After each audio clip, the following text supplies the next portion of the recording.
Check 1, 2, check, check, check, check, check, check.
Good morning and welcome to Frankly Speaking here on WYDC TV Big Fox. I'm your host, Frank Acom, and we are broadcasting live from the Hesselson studio here on Market Street in Corning. I'm so glad you joined us on this first day of August, and what a show we have in store for you today. We're going to talk about the plea deal with the 9/11 masterminds. We're going to talk about Israel. We're going to talk about, of course, Trump's comments that are making the rounds. We've got quite a few things here about Harris, and we're going to be talking to our friends who are putting on the production. They're Cuckoo Lake players, putting on the production of Into the Woods, which opens today at the Haverling High School Auditorium. As a matter of fact, let's put that up on the screen just so you have it.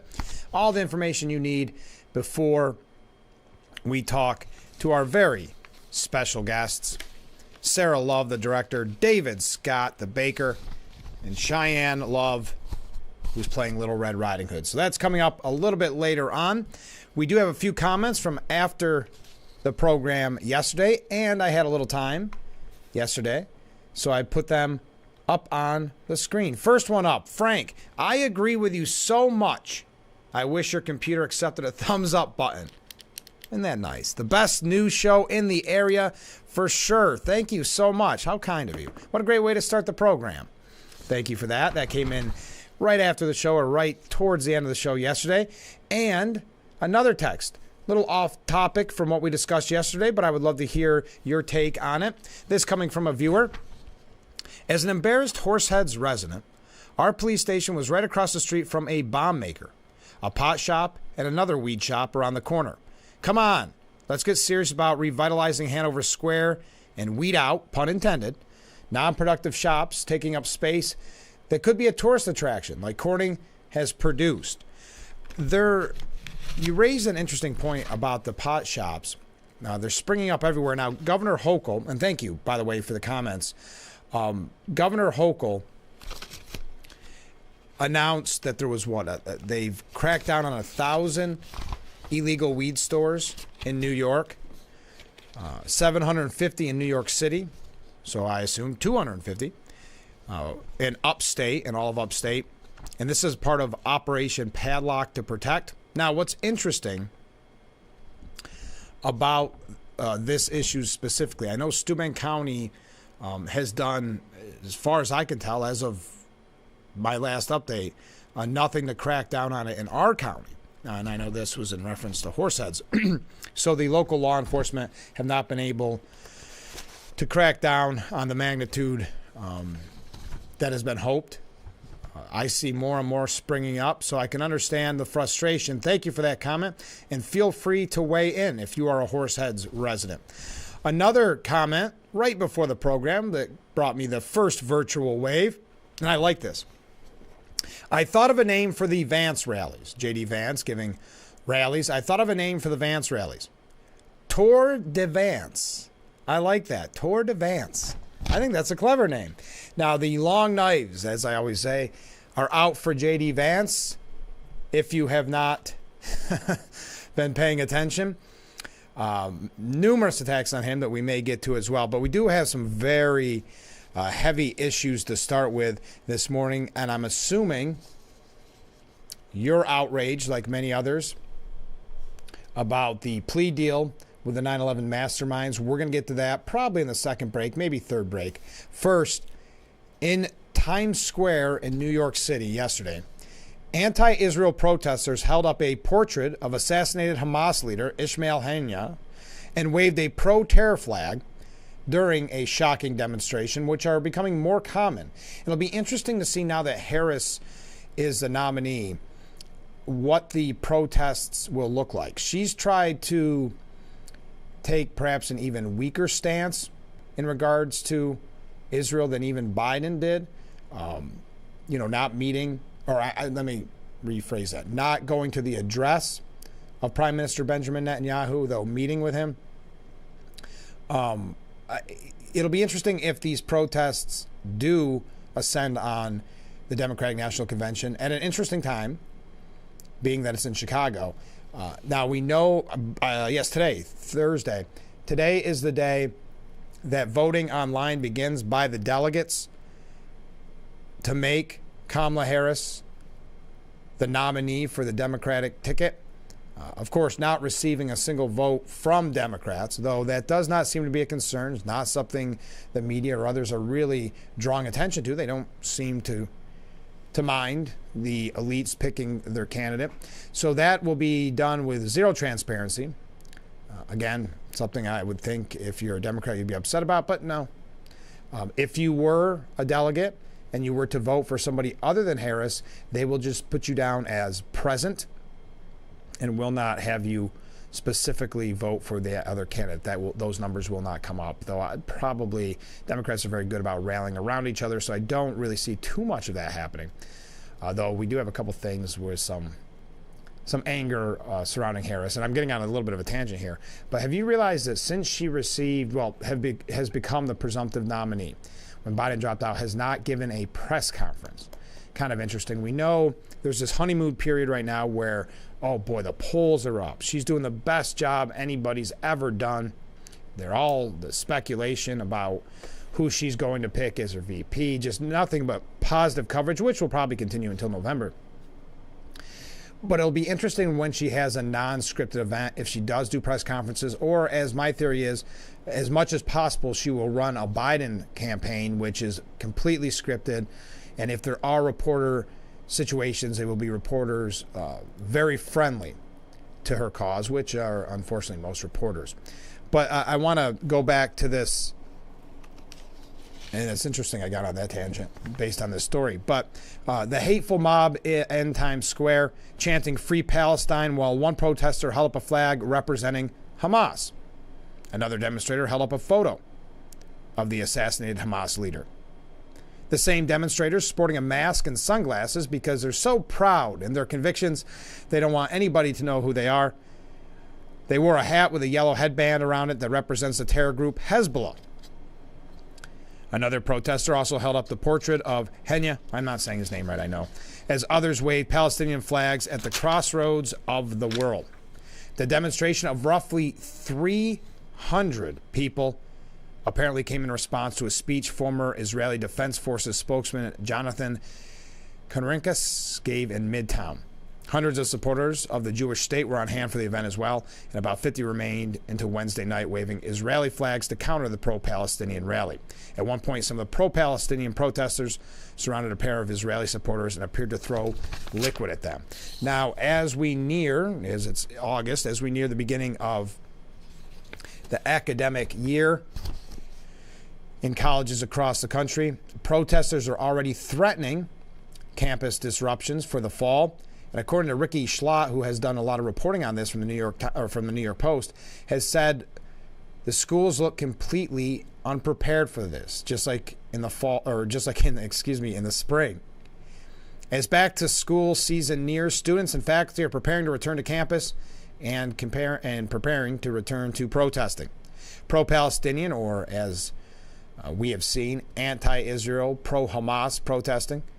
The protesters who wreaked havoc on Columbia University's campus in the spring have already declared that they, quote, will be back. So what is Columbia doing about it? The big picture is unclear, but their initial strategy seems pretty thin. In a July 24th email to students, faculty, and staff, University President Shafiq, yes, Shafiq still at Columbia, said her team is working hard on fostering community, clarifying rules, and defining discrimination in anticipation of the fall semester. Now, if you were a Jewish student, would you look at Columbia University at all at this point? You know you'll be intimidated. You'll know you'll be threatened. You'll be harassed. But Shafiq continued, we truly flourish when we engage with different perspectives from a foundation rooted in mutual respect and a commitment to rigor and open inquiry.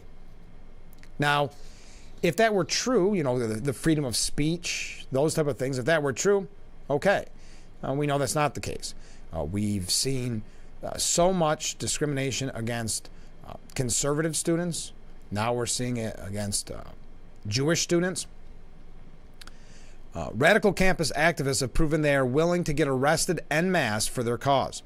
University-sponsored bonding seems unlikely to win over their hearts and minds. Now, I don't want to go further into this, but I don't believe they'll be prepared. I don't think their listening and understanding is going to amount to anything. We'll put it that way. It's hard for them to crack down when it's crystal clear that so much of their faculty, so much of their staff support this cause, this anti-Israel, pro-Hamas protest. And again, they have shown time and time again, it's not just Columbia, it's other universities, that they are willing to sacrifice the safety and security of their Jewish students in the name of these protesters, in the protection of these protesters. This all ties in when Iran's Ayatollah al-Khamenei has ordered a direct attack on Israel. And keep in mind, the protests that we just talked about in Times Square, the protests that will begin at the start of the school year, this is at a time when Israel is clearly heightened alert. Ayatollah al-Khamenei has commanded Iranian forces to launch a direct attack against Israel. That's according to a report yesterday. 3 Iranian officials confirmed the situation to the New York Times. The news comes hours after Hamas leader Ismail Haniyeh, I pronounce it different every way, was assassinated in Tehran. The White House has been unable to independently verify Haniyeh's death as of Wednesday afternoon, but Tehran is placing the blame on the Israeli Defense Forces. So this is getting very troubling. What are we seeing? I know the United States, the White House has said that they knew nothing about the attack beforehand, but this is all coming through Biden's surrogates, essentially, or spokespeople. We have not heard from Biden lately, which raises more concerns. Remember, at a time where many have said we are close to a World War III scenario, we have Joe Biden in the White House for about 6 months. Now, there's a lot here. Hopefully we get a chance to cover it, where people, and it's obviously from conservative media because the mainstream media won't talk about it, but one of the greatest cover-ups in American history, which is covering up the president's mental decline, and Kamala Harris directly a part of that cover-up. And yet nothing is being reported on that. All that's being reported are these great stories of how the momentum has shifted and how great she's doing. And yet, and some have been saying this, there has yet to be any real substance from her campaign. Now, granted, it's been a little over a week, almost 2 weeks, where she's been the presumptive nominee. But it's been nothing but political rhetoric with no true substance. So you say, well, let's look at her record. Other than the failed policies of the Biden administration, and even in some of those scenarios, what has she done? What are her achievements in her career? It's worth talking about, and that's why we will talk about it a little bit later on. When we come back, we're going to talk more about Israel. We're going to talk about this 9/11 mastermind and 2 other terrorists striking plea deals. The Biden administration, the Biden-Harris administration, striking a plea deal with 9/11 masterminds. If you've not heard this yet, you will most likely be outraged. And we're going to get to that when we come back. So stay with us. This is Frankly Speaking here on WYDC TV. Big Fox, we're just getting started. So stay right there.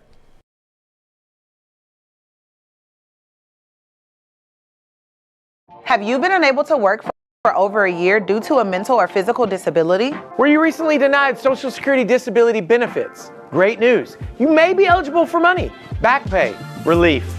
If you've been pre-qualified and diagnosed with a recognized condition that prohibits you from working, our lawyers can file a claim to get your disability benefit. Call us today and find out more. Call now, 844-617-0440. Isn't most important?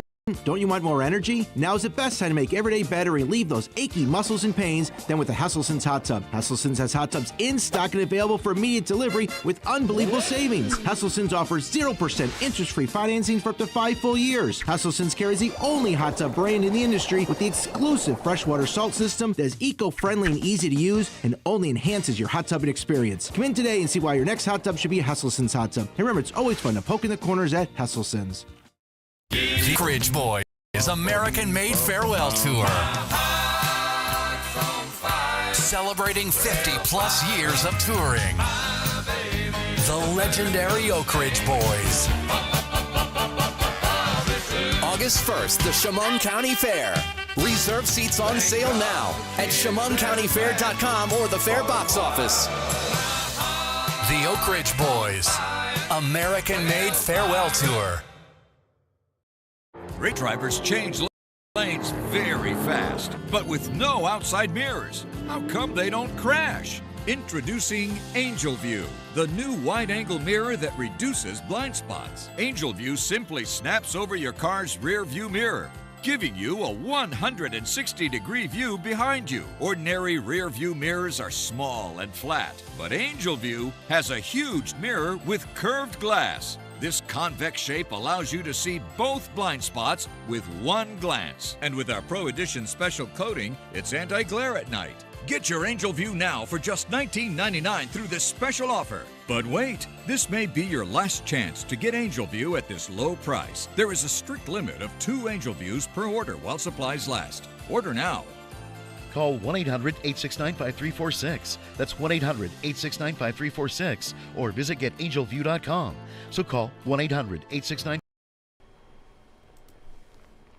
And we are back, broadcasting live from the Hesselson studio. Yes, we had a major malfunction in the roof cam. The roof cam got fried. We are working on that. You know, anybody that wants to be a sponsor of said roof cam and have their logo on the bottom of the screen every time it comes back to that, let me know. Contact me at the bottom of the screen. So Israel has sent a message to Iran with the assassination of Ismail Haniyeh that nowhere is a haven for terrorists. Now, well, we'll get to the 9/11 issue in a moment. But the early Wednesday morning assassination attributed to Israel reportedly caused a panic in the senior ranks of the Iranian regime. Haniyeh, who is based in Qatar, was in Iran to attend the inauguration of Iran's new president. He was staying at a supposedly secret guest house operated by Iran's Revolutionary Guard Corps at the time of his death. Haniyeh's assassination is wrapped with implications for the ongoing war between Israel and Hamas in Gaza and for the broader regional war that Iran is fighting against Israel directly and through its terror proxies. At the time of his death, he was responsible for the terror regime's finances and arms flow. He was also responsible for Hamas's relation with its state sponsor, Qatar, where he resided since 2017, as well as Iran and Turkey. He also oversaw Hamas's operation in the West, including its influential operations in the its influence operations in the Western media. There is no haven for terrorists. And what this shows, and Netanyahu has showed it again, no matter what anyone else says, they are going to defend themselves. They are going to win this war. Now, we know that Biden, especially when he was running for office, started weakening his stance on Israel support because, unfortunately, the Democratic Party has now seen this influx of anti-Israel sentiment. And so his polls started going down amongst that bloc, and he got worried, and he started caving to their demands. And that's why you see Harris be wishy-washy trying to get her sea legs to figure out exactly how she wants to handle this.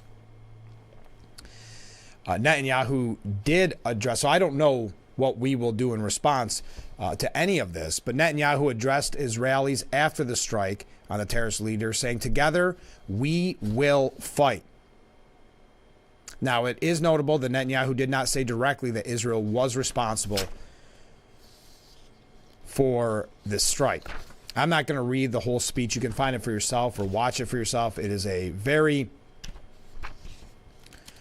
poignant, very important speech. Netanyahu always, for lack of a better term, rallying the troops, does a great job.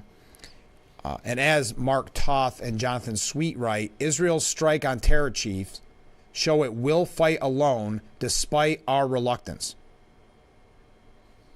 Iran's new inaugurated president, I'm just going to try to butcher everybody's name, Mossad Pezeshkian, was greeted with the now all too familiar frenzied chants of death to Israel and death to America in the streets, cafes, and public squares in Tehran. The crowd should have tried screaming death to Henya. It would have been far more prescient.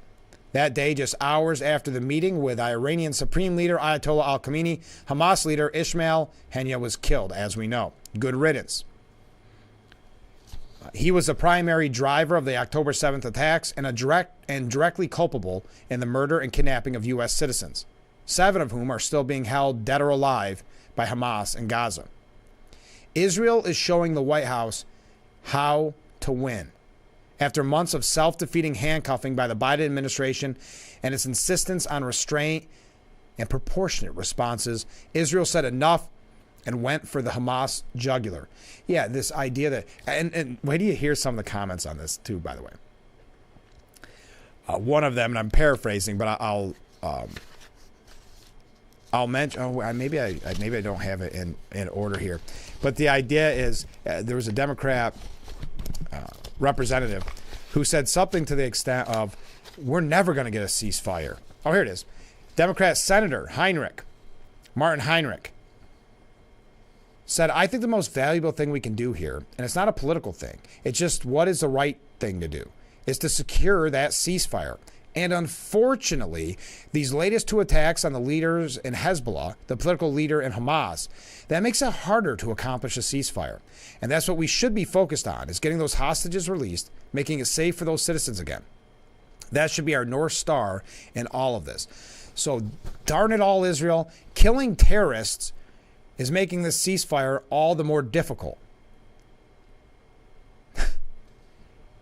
It is unbelievable, the dislike and the anger and the outright hatred of Israel and Benjamin Netanyahu after that October 7th attack. Think of that. You're making our job of securing a ceasefire. Keep in mind, a ceasefire that existed on October 6th before Hamas started that deadly attack. So if only there were a ceasefire, if only you would stop killing terrorist leaders. And that may be the mindset that leads to the plea deal for the 9/11 mastermind, which we'll talk about in a little bit. But as this piece continues, killing Henya in Tehran wasn't the only victory of the day. Earlier in Beirut, Israel claimed responsibility for killing Fouad Shakur, the 3rd-ranking member in the command of Hezbollah.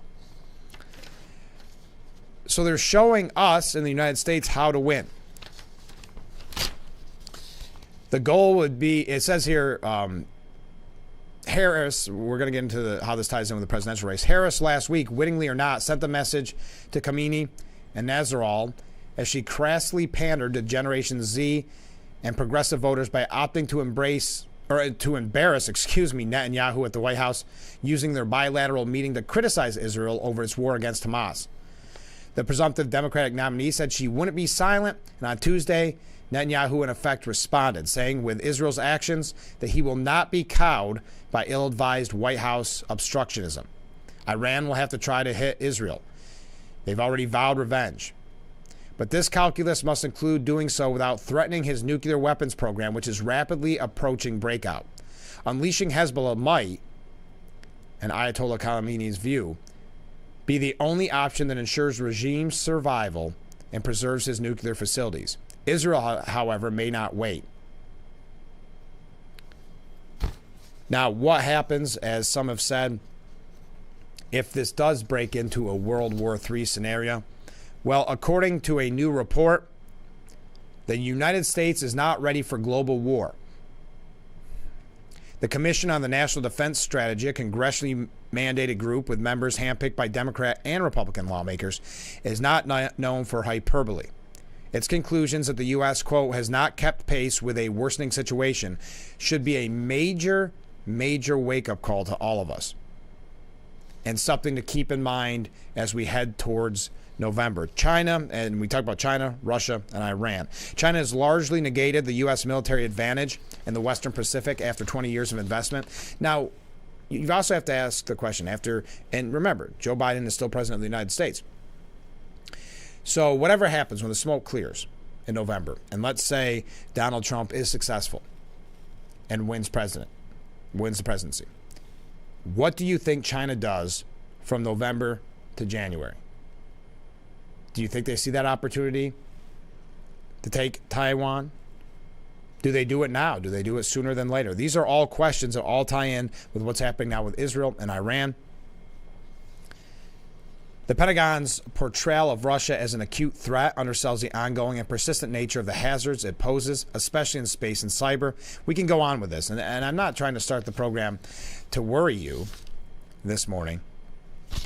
But again, when the Commission on the National Defense Strategy says that we are not ready for a global war, when we see what's going on internationally, we should take heed. Also, I want you to think of one other thing, and we're going to talk more about Israel in just a moment because I'm running really late. I want you to remember back during 2016, before the pandemic hit in 2020, think of the 3 years of the Trump presidency. Whether or not you like Trump or not, whatever you think, there was peace and prosperity. Now, people that even support the Biden and Harris administration are saying that we're on the precipice of a World War III. We have Israel, we have Ukraine, all because of the botched rollout in Afghanistan, many believe. Just something to keep in mind as we head to November. Also, what did you think? I haven't really posed any questions this morning. What did you think of Trump's comments? Getting a lot of the media attention that said that, and I should probably quote it, is she Indian or black? In reference to Harris's identity. We will talk about that. I don't want you to think I'm avoiding that. There's just so much on the international front that is so important to discuss that you may not be getting elsewhere. So I wanted to highlight that this morning. We're going to get through that at some point. Then we're going to go to Harris and her campaign, then Trump, maybe some New York State issues, all that, much more. Keep those comments, keep those waves coming in. We're just getting started. Break number 2, only about 10 minutes late. We'll be right back with Frankly Speaking.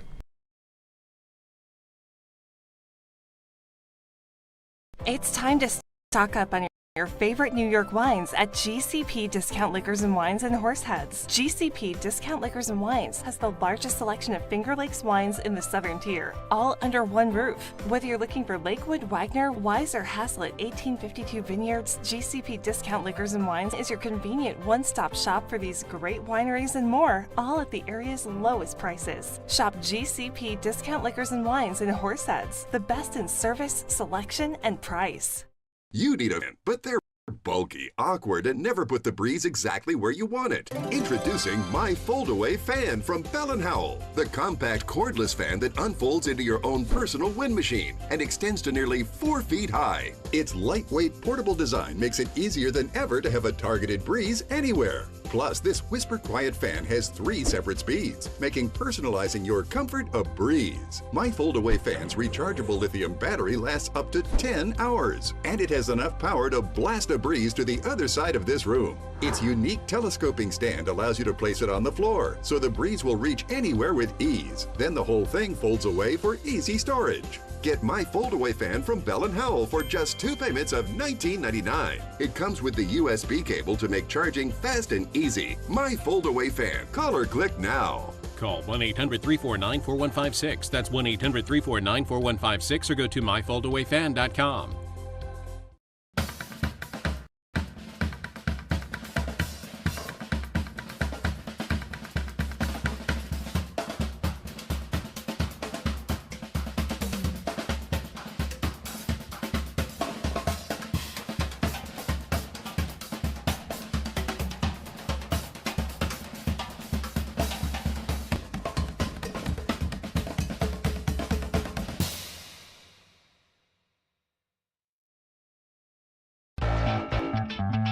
welcome to Frankly Speaking, talking to the people that affect your life, that affect all of our day-to-day lives. This is something you're not going to get anywhere else. We've got a lot to offer. There'll be a lot of news, local, regional, national, really the things that affect you. And I think you'll be glad that you tuned in. So think of it as radio on TV.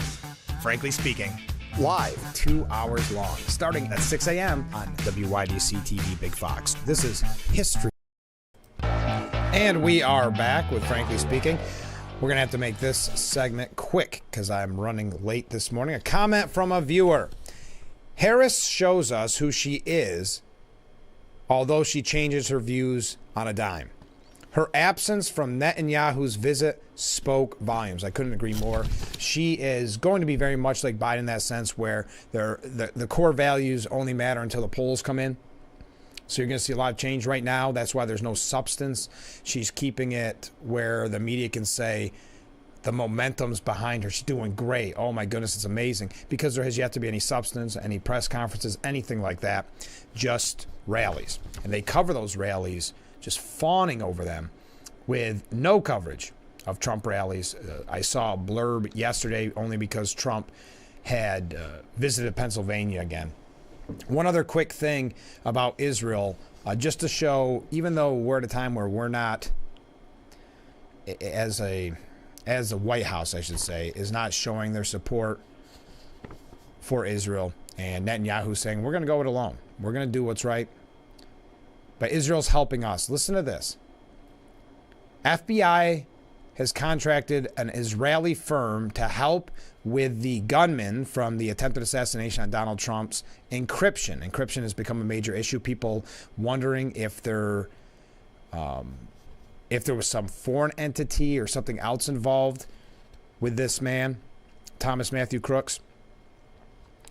American law enforcement agencies have tapped the company for years for its ability to break into smartphones from a range of big tech firms and using different mobile operation systems.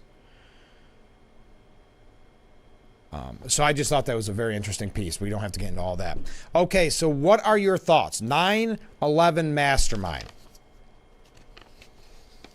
and 2 terrorists who were awaiting trial at Guantanamo Bay have now been allowed to strike plea deals. The alleged mastermind of the September 11th terrorist attack and 2 other terrorists being held on Guantanamo Bay will be spared the death penalty under a deal with prosecutors. Mitch McConnell, I'm going to tell you what other people had to say, but I thought Mitch McConnell had such a great point here. The only thing worse than negotiating with terrorists is negotiating with terrorists in capture, that have been captured. A spokesperson for the Office of Military Commissions, which is prosecuting the case, confirmed it had entered into pretrial agreements with Khalid Sheikh Mohammed, the accused principal architect of the al-Qaeda attacks, and 2 alleged co-conspirators, all of whom have been held at the U.S. military prison on the coast of Cuba since 2003. Rear Admiral Aaron Rue, chief prosecutor for the OMC, said in a letter to victims' families, in exchange for removal of the death penalty as a possible punishment, these 3 accused have agreed to plead guilty to all of the charged offenses, including the murder of 2,976 people listed in the charge sheet. News that the death penalty was no longer on the table for the suspects, whose alleged actions killed nearly 3,000 people in the worst terrorist attack on U.S. soil in American history, came as a gut punch, needless to say, to victims' families. I am very disappointed. We waited patiently for a long time. I wanted the death penalty. The government has failed us. Daniel DeLaura, whose twin brother John was one of the 23 New York police NYPD cops killed that day of the attack.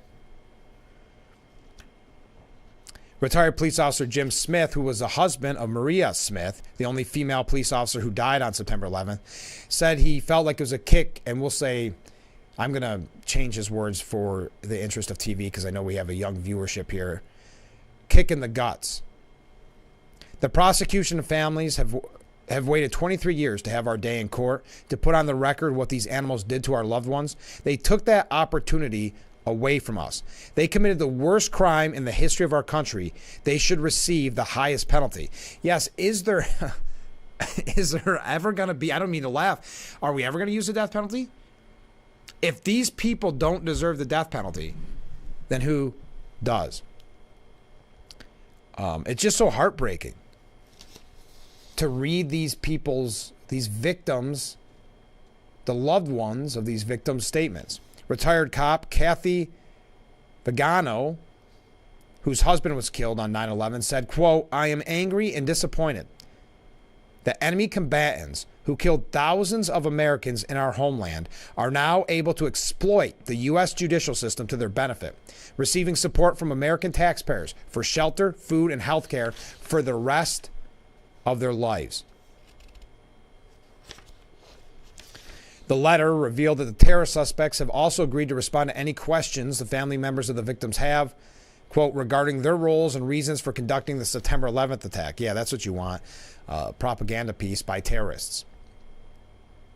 Family members were told they were allowed to submit questions which would be funneled to the men through their defense attorneys and answered within 90 days. It is not immediately clear where the men will be incarcerated following their pleas. Tara Estrada, national chair of the 9/11 Families United, a community of families of people murdered in the attacks, said some of the relatives wanted a plea deal, quote, because they wanted it to end. But for me personally, I wanted a trial. I wanted him to be found guilty, and I wanted him to be punished accordingly. So a plea deal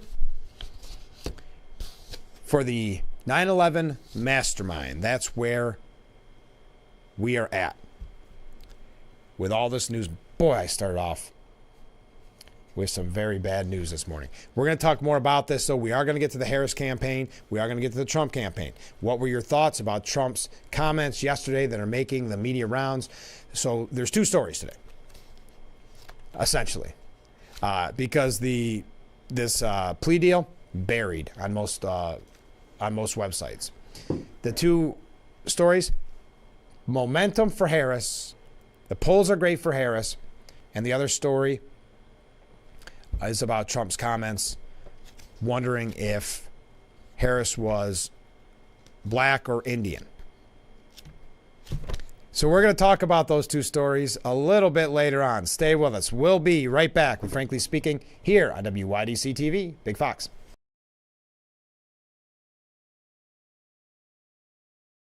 Attention, Elmeron may lead to vision loss. If you have suffered vision problems after taking Elmeron to treat bladder pain, call the Hearn Law Firm. Elmeron may be responsible for your vision problems, and you may deserve compensation for your injuries.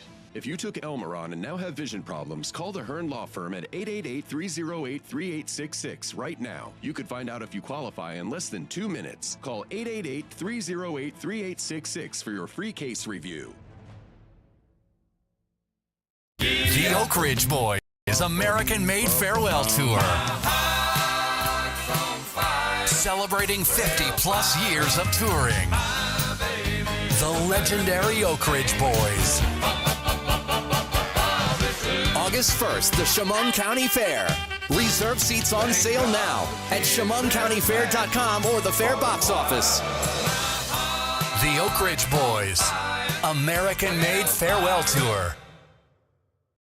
Great drivers change lanes very fast, but with no outside mirrors. How come they don't crash? Introducing Angel View, the new wide-angle mirror that reduces blind spots. Angel View simply snaps over your car's rear view mirror, giving you a 160-degree view behind you. Just look at the difference. Look, ordinary rear view mirrors are small and flat, but Angel View has a huge mirror with curved glass. This convex shape allows you to see both blind spots with one glance. And with our Pro Edition special coating, it's anti-glare at night. Get your Angel View now for just $19.99. But wait, Angel View may be discontinued. Due to rising costs, Angel View is stopping manufacturing effective immediately. Once the current inventory is gone, it's gone forever. Order now. Call 1-800-897-0371 or visit getangelview.com. Order now.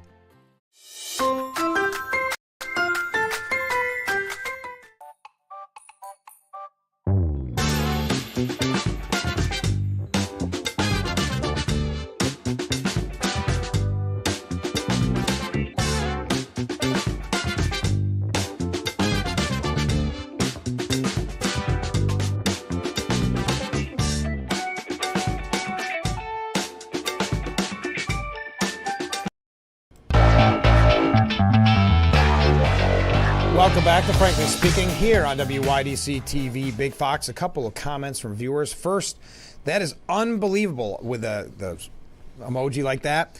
Yes, and that is in reference to, if you're just joining us, the alleged mastermind of the September 11th terrorist attacks and 2 other terrorists striking plea deals. So the death penalty is no longer on the table. Another comment, which kind of goes off kilter on this, but I totally understand why you sent it, because we've been talking about Harris. What I don't understand is why Harris is running on the fact that she's black and Indian, because that's in reference to what Trump said yesterday. I don't understand why that's even important unless you're looking for a specific vote. If President Trump ran on the fact that he was white and of Scottish and German descent, I think the media would make a big joke out of that. So I don't understand why there has to be a separation of, the different heritage. So maybe you could explain that to me. I can't explain that to you. It's just like I can't explain to you the white dudes for Harris and the white women for Harris groups and subgroups, and that to me is strange. But at the end of the day, it must be for voting block scenarios looking for specific votes. So let's get back to the 9/11 mastermind for a moment. Senate Minority Leader Mitch McConnell, I thought, did a fantastic job in his statements. The Biden-Harris administration's weakness in the face of sworn enemies of the American people apparently knows no bounds. The plea deal with terrorists, including Khalid Sheikh Mohammed, the mastermind of the 9/11 attacks that killed thousands of Americans, is a revolting abdication of the government's responsibility to defend America and provide justice. This is the line that it takes away. That I took away from it. The only thing worse than negotiating with terrorists is negotiating with them after they are in custody. That's a powerful statement. So never mind, I don't know that one word. The only thing worse than negotiating with terrorists is negotiating with them after they are in custody. He continued, the families of their victims and the American people deserve real justice. In the same week that Israel eliminated some of Iran's most trusted terrorist proxies, the administration's decision to spare these mass murderers from the death penalty is an especially bitter pill. And that's why I piggyback this story from the Israel story. Because again, another powerful line from Mitch McConnell.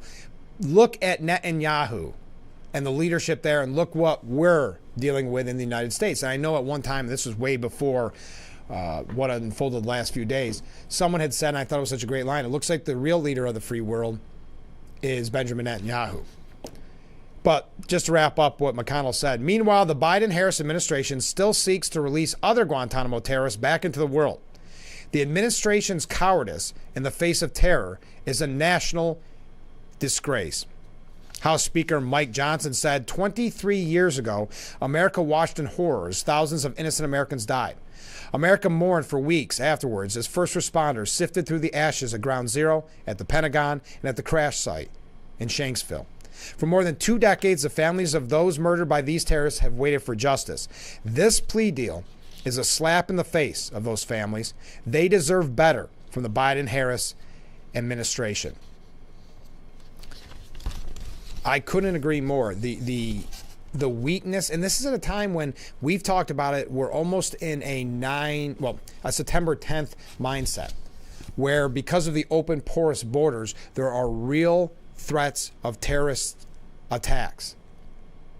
And it's just not being taken seriously. And now we see the Biden administration offers the mastermind of 9/11 a plea deal. Now, J.D. Vance ripped into this. J.D. Vance getting a lot of heat in the media. They really calling him weird. But he said, we need a president who kills terrorists, not negotiates with them. That's a great line from Vance. That's a great line. We need a president who kills terrorists, not negotiates with them. Just today, I heard that the Biden-Harris Department of Justice cut a deal with al-Qaeda terrorist Khalid Sheikh Mohammed to avoid the death penalty. As someone who enlisted in the Marines to serve after 9/11, that is ridiculous, but it's not surprising. Just think about the point that we've gotten to. Joe Biden and Kamala Harris have weaponized the Department of Justice to go after their political opponents, but they're cutting a sweetheart deal with 9/11 terrorists. We need a president who kills terrorists, not negotiates with them. And going back to Mitch McConnell's take, not only negotiates with terrorists in custody. So we're going to talk more about J.D. Vance, more about the race, but I had to bring that to you because it's so frustrating. But there's one last thing on this from the New York Post editorial board. It's been 23 years since terrorists killed 2,977 Americans, destroyed the Twin Towers, and forever scarred our nation. Families of the victims have been desperate for closure, desperate for justice for far too long. Now, after having already dishonored the sacrifice of our troops with the disastrous pullout from Afghanistan, President Biden and Kamala Harris dishonor the memories of those slain on 9/11 by agreeing to a plea deal with terrorist mastermind Khalid Sheikh Mohammed. He will face life in prison and not the death penalty he deserves. And to that point of the one loved one of a victim of 9/11 saying, for the rest of his life, taxpayers' dollars, your dollars, my dollars, will be spent on his welfare, on his food, on, I'm sure, entertainment, healthcare. That this disappointing closure took this long is itself a travesty. After failed attempts by President Obama to try KSM in the mainland United States, a military trial was planned, but that process dragged on for years, piling pain upon pain. At least Osama bin Laden faced the wrath of the United States. The KSM deal is just one more failure of an administration rife with them. If we can offer any comfort to the 9/11 families, it is this. Khalid Sheikh Mohammed may live another day, but the fires of hell await him. On that note, we are going to take a break. Keep those comments coming in. Keep those waves coming in. We'll be right back with Frankly Speaking here on WYDC TV, Big Fox.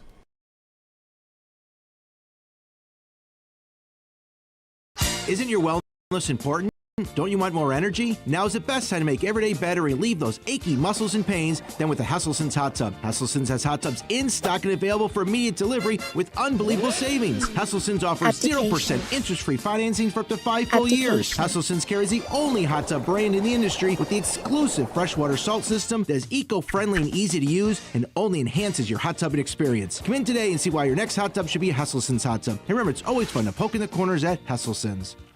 If you or one regularly used hair relaxers or straighteners and were diagnosed with uterine, ovarian, or endometrial cancer, you may be entitled to significant financial compensation.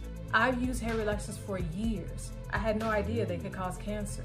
Chemical hair relaxers and straighteners have been linked to serious conditions, including several types of cancer. How do I know if I have a case? Call 844-292-6222 and consult with one of our attorneys to find out if the products you used are part of the lawsuit. Your eligibility will also depend on how often you use these hair products and your specific cancer diagnosis. If you regularly used hair relaxers or straighteners and were diagnosed with uterine, ovarian, or endometrial cancer, call us now. Call 844-292-6222. How much will it cost to talk to an attorney? There is no fee unless we win your case. Call 844-292-6222 for your free case review. And we are back. I had to look it up. I said it right. I am not overly familiar with that word that I'll admit my ignorance, that Mitch McConnell used. Abdication. You don't hear that often. At least I don't. Not in my social circle. Anyway, I would love to hear your thoughts on this.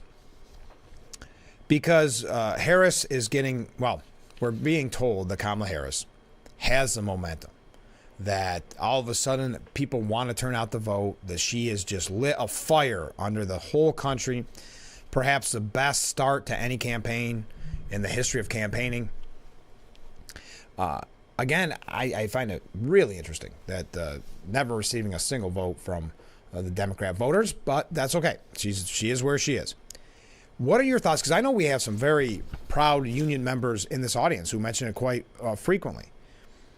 So I wonder what your thoughts are about the United Auto Workers Union,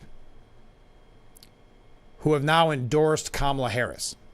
I know it does not come as a surprise for anybody who's paid attention to politics for any amount of time. You know that most unions, I'm not speaking for every union, most unions do support Democrat politicians. But in this case, at a time when she specifically, we mentioned it yesterday, pushing for those EV buses that was such a dismal failure under the bipartisan infrastructure law.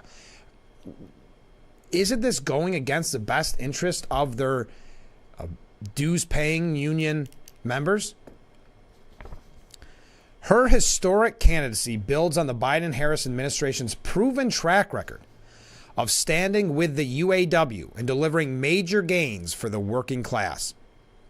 Now we know that the Republican Party has really become the party of the working class. We've seen that. Just look at the makeup of the rallies. Look at the rallies. Look at the difference. On Wednesday, August 7th, the Harris for President campaign will come to Detroit to rally with UAW members, Michigan voters, and thousands of working-class people who are fighting for a better future. Vice President Harris will also meet directly with UAW members and leaders to hear about the issues that matter to Michigan workers. Now, the UAW noted Harris's support for the union dates back to 2019 when she walked a picket line as a U.S. Senator. In the Harris endorsement, UAW President Shawn Fain said 1 million former and past union members will be mobilized to beat former President Trump. Trump has publicly courted the UAW's nearly 400,000 members. J.D. Vance speaks often for the need to reindustrialize America. But Fain said, "We stand at a crossroads in this country. We could put a billionaire back in office who stands against everything our union stands for, or we can elect Kamala Harris, who will stand shoulder to shoulder with us in our war on corporate greed." Okay. Well, there you are. UAW, love your thoughts on it. Okay, we've got to take a short break. Wrapping up hour number one. I see some great comments coming in. We'll try to get to as many as we can. Just as a, maybe just a side note, just for those of you who don't text and leave a voicemail, love it. Not a problem whatsoever.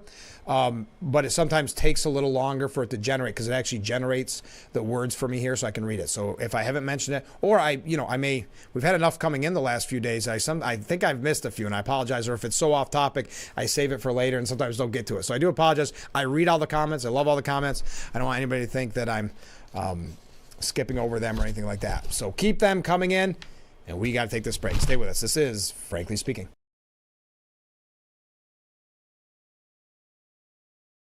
If you or a loved one regularly used hair relaxers or straighteners and were diagnosed with uterine, ovarian, or endometrial cancer, you may be entitled to significant financial compensation. I've used hair relaxers for years. I had no idea they could cause cancer. Chemical hair relaxers and straighteners have been linked to serious conditions, including several types of cancer. How do I know if I have a case? Call 844-292-6222 and consult with one of our attorneys to find out if the products you used are part of the lawsuit.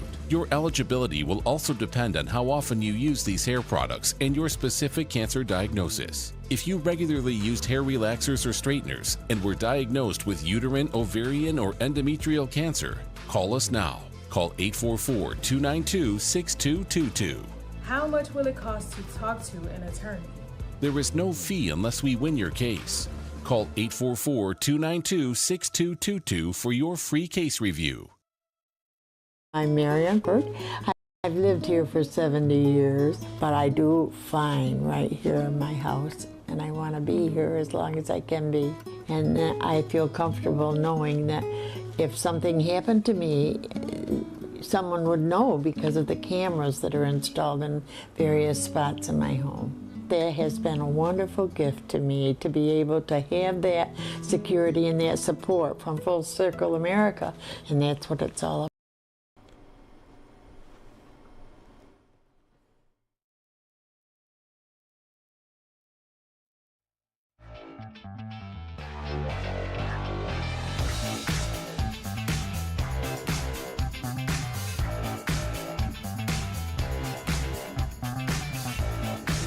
Welcome back to Frankly Speaking here on WYDC TV Big Fox. I'm your host, Frank Acom, broadcasting live from the Hesselson studio here on Marcus Street in Corning. Here's a few comments from viewers. Frank, I just heard that the U.S. no longer has a military base in the Philippines.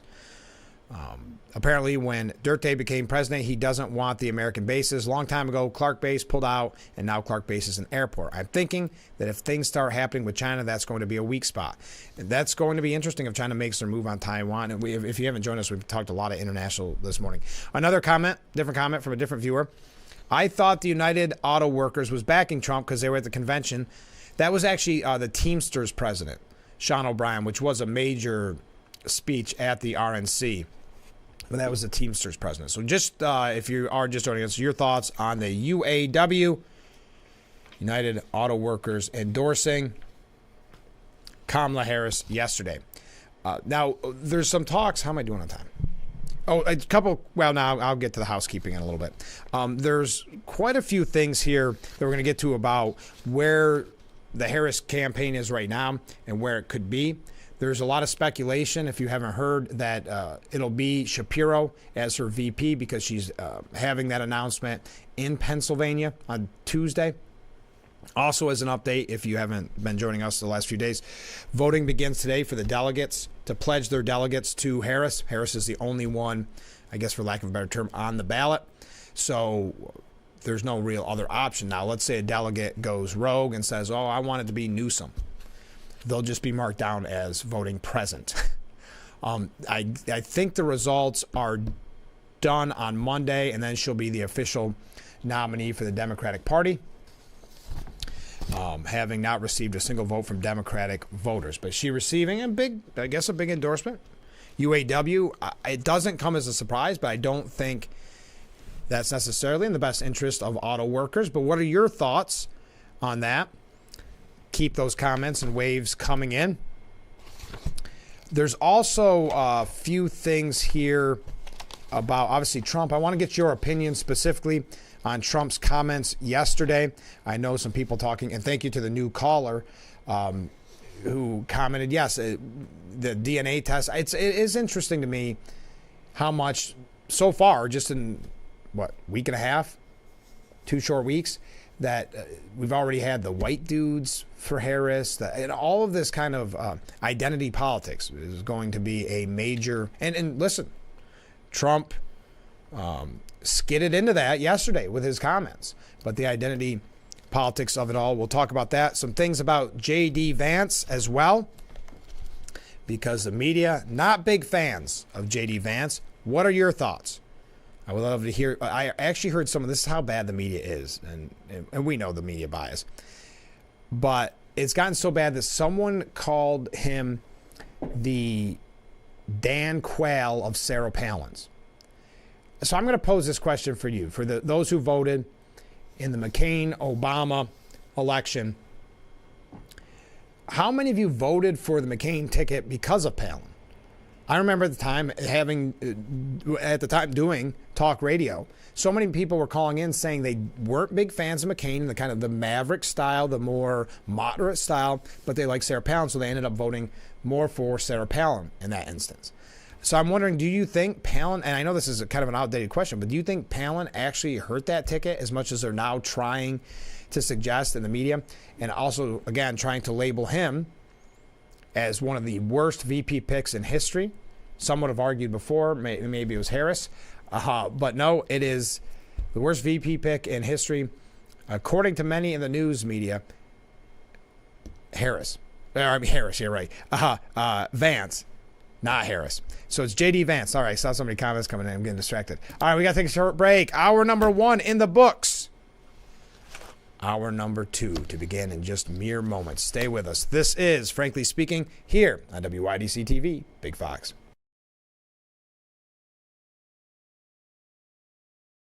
It's time to stock up on your favorite New York wines at GCP Discount Liquors and Wines in Horseheads. GCP Discount Liquors and Wines has the largest selection of Finger Lakes wines in the Southern Tier, all under one roof. Whether you're looking for Lakewood, Wagner, Wise, or Haslett 1852 Vineyards, GCP Discount Liquors and Wines is your convenient one-stop shop for these great wineries and more, all at the area's lowest prices. Shop GCP Discount Liquors and Wines in Horseheads, the best in service, selection, and price.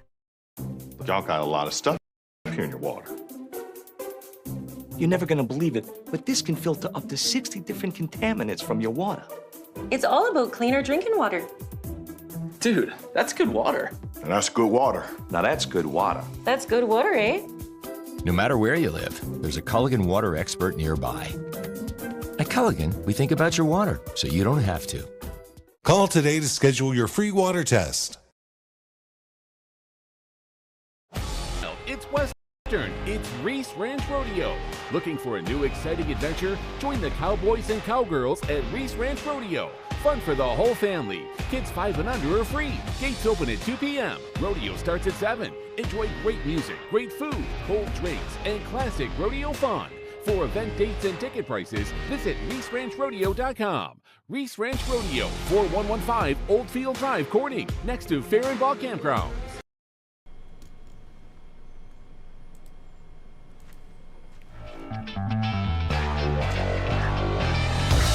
Hour number 2 of Frankly Speaking. Welcome.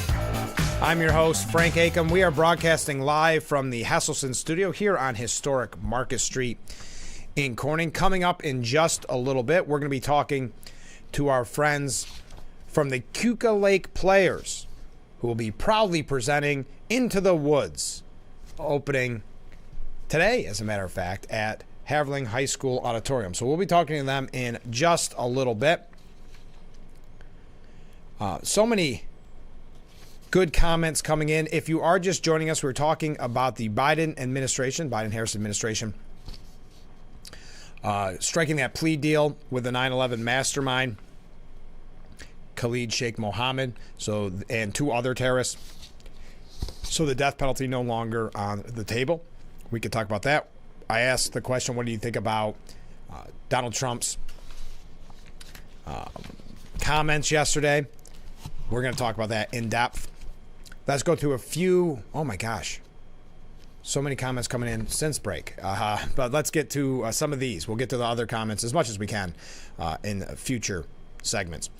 Why is the UAW backing an administration that has eroded its base here in the United States when Trump has promised to help the automotive industry? Trump did help the automotive industry back in 2016. And when you look at the rules and regulations this administration, the Biden-Harris administration, have put on the auto industries, I don't understand it either. I think it shows, and this is why, I know we have some proud union members in the audience, I think this shows why many people dislike unions, because they've become more of a political organization, a part of the Democrat wing, if you will, than they are really looking out for their due-paying members. So your thoughts on that? And here's a great comment from Ken. And this is in reference to President Trump's comments yesterday. It was obvious that the NABJ invitation was a setup to do what they could do to demonize Trump. Well, I'm going to go through. I'm probably going to interject with some of my own points here, Ken, but you're right on point here. The president of the association refused to attend. Was it due to his deep-seated journalistic desire to inform the public, or his allegiance, I should say, to the Democrats? Number 2, Trump was told that Kamala would be there. Did she really have a conflict and they forgot to inform Trump, or was it previously agreed that she wouldn't attend so that they could get Trump to agree to be there, so they could try to damage him? Yeah, I don't think Harris was never going to go. And then what did he say? Something about, and she's going to be allowed to come back and do Zoom, and I wasn't allowed to do Zoom. Continuing, though, they pretended to have equipment issues to make the most well-known person on earth wait, to show him their disdain for him and his time. And also, the whole time building him up there, I don't know how many of you have given speeches. That downtime is frustrating. You want to get up there, you want to give your speech. I also think it's funny, I don't know why there was a time limit. I don't know why there was this amount of time, because it took, what did he say, about a half an hour because of the equipment issues. And then so she says, oh, Mr. President, could you answer the question? We only have half an hour. And that's why I'm glad he called her out and said, there's only half an hour because your equipment was broken. And to the next point, the ABC activist masquerading as a journalist was clearly being as nasty as possible, because they know Trump reacts to that type of attitude. Yes, and I would recommend Democrat, Republican, watch that full back and forth, because it shows you not only the bias from the media, it shows you the disdain they have for Trump, and the idea that we talked about yesterday, we've been talking about frequently, like the New York Times said, essentially nothing's off limits in the destruction of Trump. Because there was one point when they brought up the J.D. Vance comments about, oh, no, it wasn't about J.D. Vance. It was about somebody saying that Kamala Harris was a DEI hire. And so she reads her whole question, and then she says, Mr. President, do you denounce those statements? So it was never, can I get your opinion on this? It was coming in under the pretext that it was inappropriate, that it was wrong, that no one should ever say or question Kamala Harris's background. So that would be like me on yesterday's program when it was that Walls, who's on the short list to be VP, where he said socialism, to some people, socialism is other people's neighborliness. So imagine if I had the opportunity to interview Harris.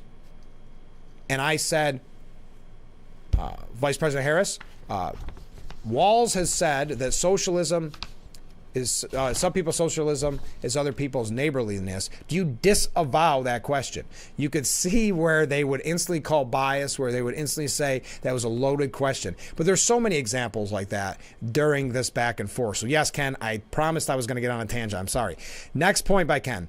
Trump reacted like most people would in that situation, because he is more real than most of the chameleon politicians and what they are willing to say to get a vote. I agree, Ken. I thought that was a great point. I would recommend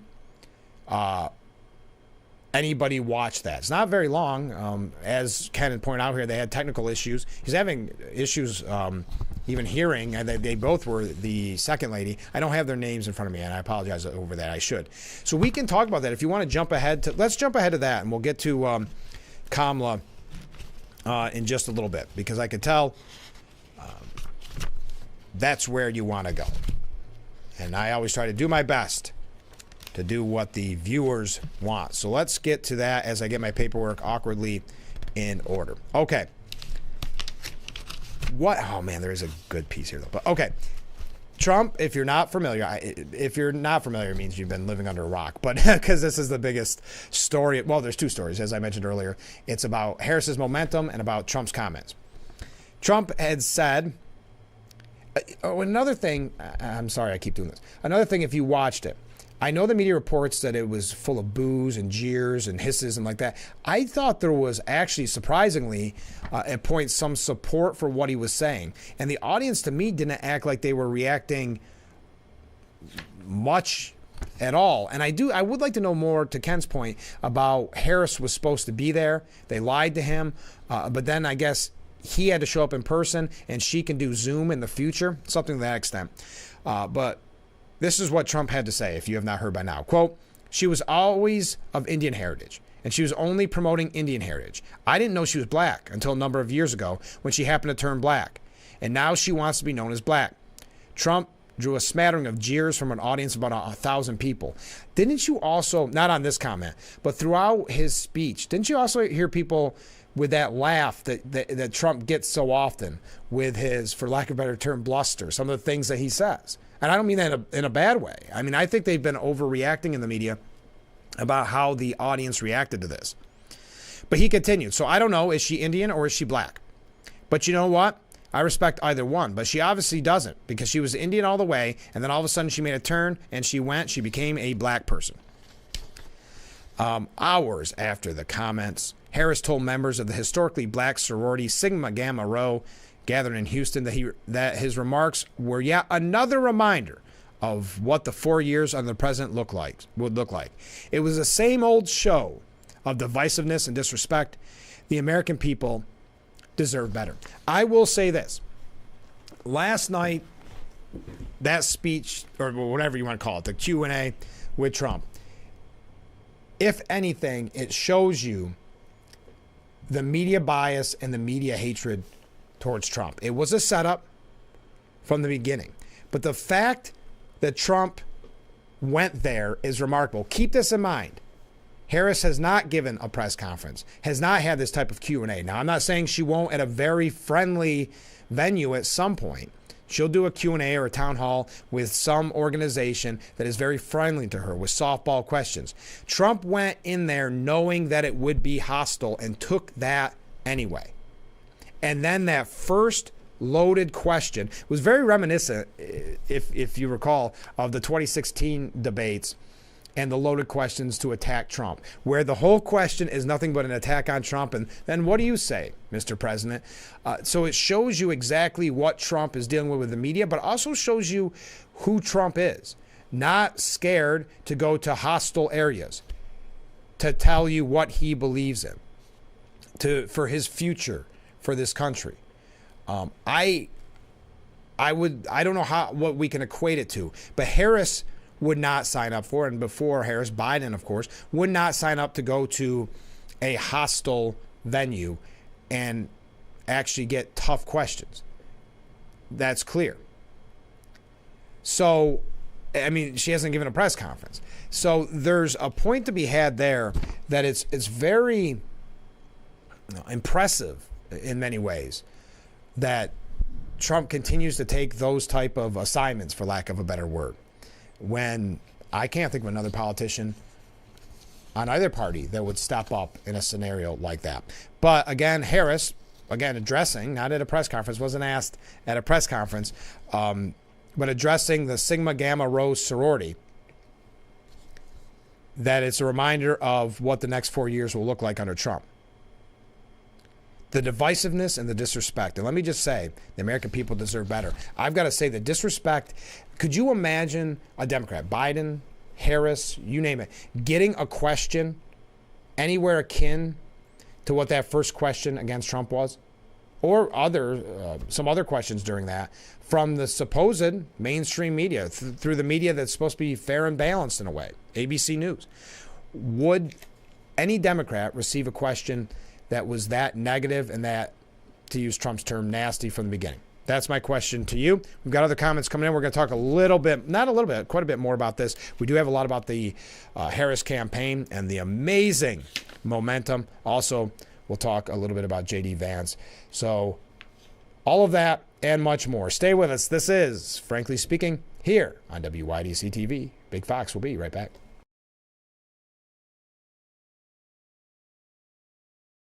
Have you been unable to work for over a year due to a mental or physical disability? Were you recently denied Social Security disability benefits? Great news. You may be eligible for money, back pay, relief. If you've been pre-qualified and diagnosed with a recognized condition that prohibits you from working, our lawyers can file a claim to get your disability benefit. Call us today and find out more. Call now, 844-617-0440. The Oak Ridge Boys American-Made Farewell Tour. Celebrating 50-plus years of touring. The legendary Oak Ridge Boys. August 1st, the Chemung County Fair. Reserve seats on sale now at ChemungCountyFair.com or the Fair box office. The Oak Ridge Boys American-Made Farewell Tour.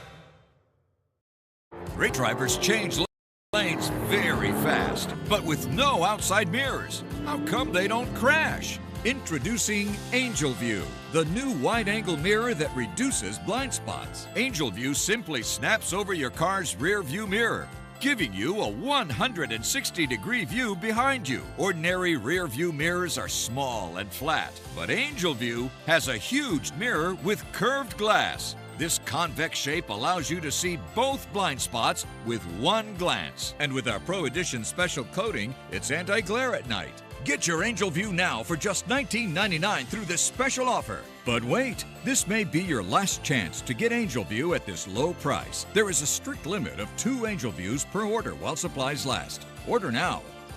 Call 1-800-869-5346. That's 1-800-869-5346. Or visit getangelview.com. So call 1-800-869-5346 now.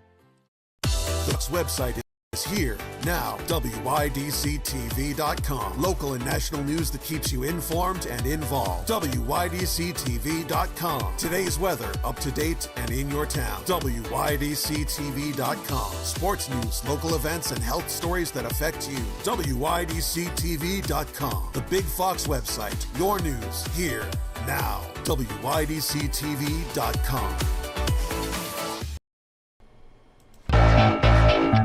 Welcome back to Frankly Speaking here on WYDC TV, Big Fox, broadcasting live from the Hesselson studio. So many comments to get to. Let's dive right in. First comment from a viewer. I listened to Herman Cain, rest in peace, talk radio show, and later as a Fox contributor. And I recall him being asked what he preferred to be called, black man, African American, etc. And he simply said, how about a man? I'm not sure why it stuck with me, but I often think about that and to earlier discussions this morning. He was fun to listen to and very knowledgeable, and in my opinion, he was railroaded, on a few occasions. He absolutely was. Herman Cain, you may not recall this, or you may. I don't know why I worded it that way. When he passed away, they mocked him because of, and when I say they, the media, the exact people we were talking about, because of the fact that he died of COVID. They ridiculed him because they wanted to be so adherent to the COVID rules and the whatever Dr. Fauci said, right? Which we're learning now about the lies and the secrecy of that. But they didn't turn on him. They were never for him. But they used to say despicable things about him when he was alive, and even in death, they said despicable things about him, and he was railroaded on numerous occasions. He was a great talk show host, a wonderful talk show host, and I had the pleasure of meeting him in all places of Ithaca. Real nice gentleman. Okay, next comment. What they did to Trump last night was absolutely ridiculous. And if you're going to talk about speech, I'm one of those deplorable Walmart shoppers and one of those stupid MAGA people. Trump doesn't care what nationality you are. He doesn't care what color you are. You're just people. Yes, you're Americans. He said that before. But yes, he was. If you watched it, you've got to remember it in context because they're presenting it as if he went up there at a rally almost and made those comments. That wasn't the case. This was supposed to be a journalistic society. And just watch that first question and we'll show you all you need to know about journalism today and what we will be and have been dealing with, but will be dealing with until the election. Another comment from a different viewer. And by the way, I like your labeling of yourself. Deplorable Walmart shopper. Another comment from a different viewer. I am extremely interested to know exactly what voting Democrats see in their party, but can't see what Trump has done for our country and the transparency he aspires to. Good point. Okay, Senate Republican Whip John Thune, because we're going to give you all sides, as we always do. He is a Republican, but he says the campaign is, and must be about the issues, and there's plenty to talk about. I just think that's where the focus needs to be. That's how we're going to win in November, and this is in reference to his comments about Harris. So trying to distance. Now, Senator Raphael Warnock, a black Democrat from Georgia. What a weird way that the Hill worded that. Okay. I'll tell you what. It's not surprising. This is who Donald Trump is. This is the politics of insult, of revenge and resentment and retribution. And I suspect we'll hear that all the way until November. Resentment, if you want to use that term, what would you say those questions were full of? Warnock said, I think at the end of the day, the people of America are going to reject that. They know what Kamala Harris represents. Here's a woman who is the daughter of a Jamaican man and an East Asian immigrant mother. She went to Howard University. She's married to a Jewish man. She embodies in her life story the American covenant, e pluribus unum. Out of many, one. Donald Trump doesn't understand that. Now, Senator Tom Cotton, of course, a Republican of Arkansas, was on CNN and addressed Trump's statements, saying it's refreshing to see a presidential candidate who's willing to go in front of the media, something that Donald Trump knew would be a tough interview. It turned out to be a hostile, adversarial interview, but he's been doing that for 9 years. Kamala Harris, meanwhile, has been hiding out for the last 10 days that she's been a presidential nominee. Before then, she used to do interviews every 5 days or so, but now she hasn't faced any media at all. I guess she thinks she can hide out for 100 days until the election. The issue isn't what race Kamala Harris identifies as, it's the fact that she identifies as a San Francisco liberal. So, of course, CNN doesn't drop it at that because that's a very good answer from Cotton. So when they kept pushing, Khan claimed Donald Trump said that what matters is that she identifies as a dangerous San Francisco liberal, not what race she identifies as. They also pushed him, again, on that DEI hire. Do you denounce that? Boy, it was a hostile. You got to give anybody credit. I don't care who the person is. To go to that kind of hostile environment and be willing to speaks volumes to who Trump is. Because very few politicians, again, to Tom Cotton's point, Harris not giving an interview in her first 10 days as the nominee, and we predicted it here, we said it, that she is going to run a campaign very similar to Biden, which is very scripted, very heavily scripted, short on substance. And if there is an interview, if there is a town hall, if there is some type of sit down, it is going to be with a friendly organization, which is most media, as you know. But she would never in a million years go to an event with even Fox News. But let's say it was as hostile as what we saw at that event yesterday. She would never put herself in that situation because, as Ken said, it's a chameleon politician changing in every course. But if she did go to an organization, they wouldn't push her in that way on the questions like that, a loaded question, no matter what the organization was. That kind of hatred is saved for Donald Trump. But she would never put herself in that situation. Donald Trump saying, I want to speak to the American people. And that's exactly what he did. J.D. Vance weighed in on the comments about Harris's racial identity, saying, the president doesn't do scripted, we'll say, baloney stuff. He actually goes into hostile audiences. He answers tough questions. He pushes back against them. But he actually answers them. And how nice it is to have an American leader who's not afraid to go into hostile places and actually answer some tough questions. He also said, so what he said, I thought it was hysterical. I think he pointed out the fundamental chameleon-like nature of Kamala Harris. And you guys saw yesterday, she was in Georgia, and she puts on a southern accent for a Georgia audience. She grew up in Vancouver. What the heck is going on here? She is not who she pretends to be.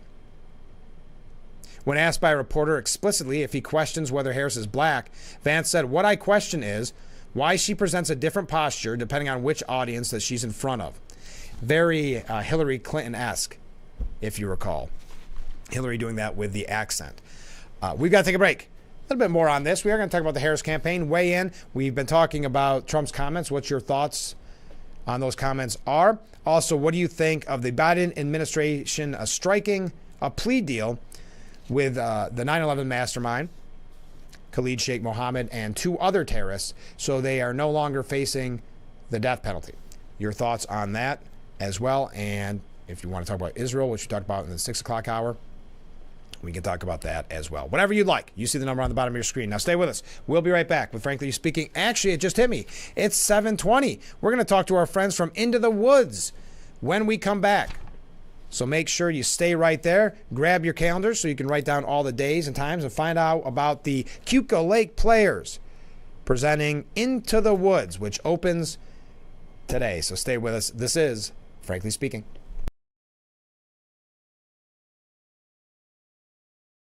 It's time to stock up on your favorite New York wines at GCP Discount Liquors and Wines in Horseheads. GCP Discount Liquors and Wines has the largest selection of Finger Lakes wines in the Southern Tier, all under one roof. Whether you're looking for Lakewood, Wagner, Wise, or Haslett 1852 Vineyards, GCP Discount Liquors and Wines is your convenient one-stop shop for these great wineries and more, all at the area's lowest prices. Shop GCP Discount Liquors and Wines in Horseheads, the best in service, selection, and price.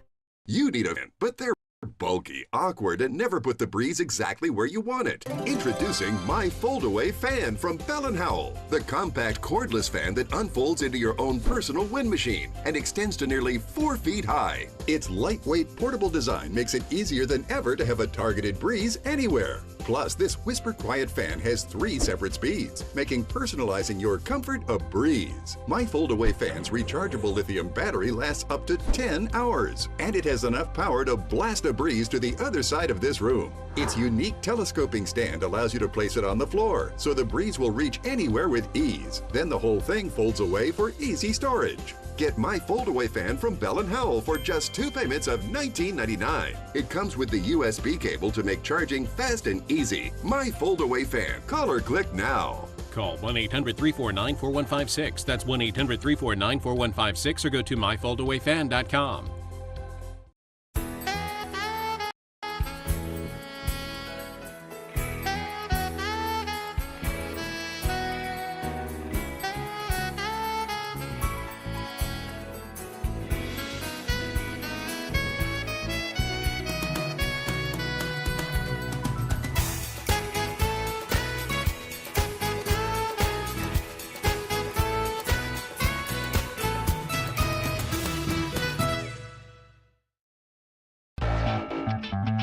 Welcome to Frankly Speaking, talking to the people that affect your life, that affect all of our day-to-day lives. This is something you're not going to get anywhere else. We've got a lot to offer. There'll be a lot of news, local, regional, national, really the things that affect you. And I think you'll be glad that you tuned in. So think of it as radio on TV. Frankly Speaking, live, 2 hours long, starting at 6 a.m. on WYDC TV Big Fox. This is history.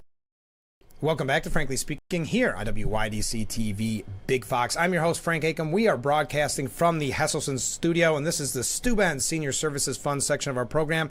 And today we're talking Into the Woods. Thanks so much for being on the show. Hi, thanks for having us. I almost hesitated on the name. Into the Woods, the Keuka Lake Players Incorporated production of Into the Woods. Now, you had a junior version and a senior version. Other than age, what's the difference?